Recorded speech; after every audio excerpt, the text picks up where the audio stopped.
Bismillahirrahmanirrahim. Pemirsa, berjumpa dengan saya Rijal. Kali ini saya sedang berada di Astana, ya, atau tepatnya pemakaman umum di dekat kampung halaman saya.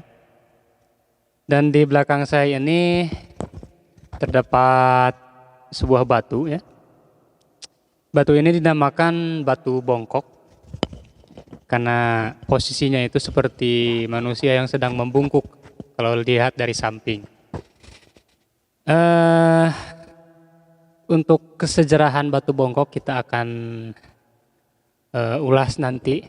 Tapi sebagai pembuka saya akan memainkan alat musik karinding, ya. Di sini menemani batu bongkok, mudah-mudahan tidak berjoget. Ya, ini hanya sekedar melatih saja diri saya sendiri karena di sini memang tempatnya sepi, enak untuk karinding, ya. Kemudian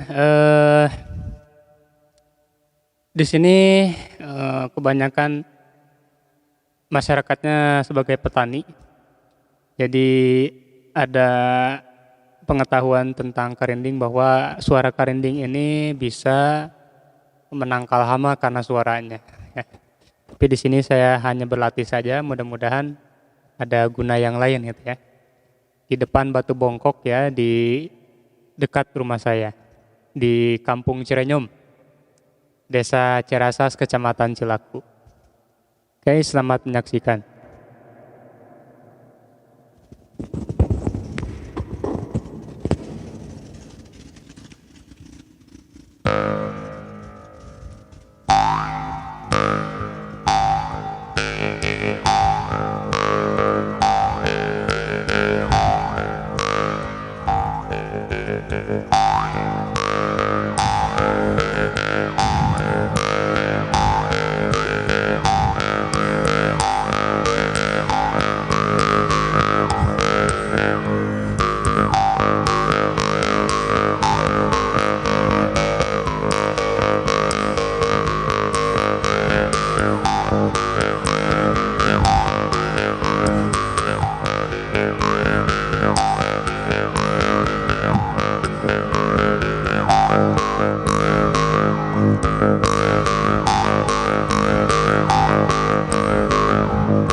Ya, begitulah suara karinding. Suaranya memang statis, tidak menghasilkan nada yang banyak, tapi berupa ritmis-ritmis yang menghasilkan irama yang kita bisa buat, ya. Kawan-kawan yang lain mungkin bisa bermain karinding dengan waktu yang lebih lama, tergantung mood kita, apakah mau lama atau sebentar. Yang penting kita kuat saja, gitu, ya. Baik, seperti itu saja.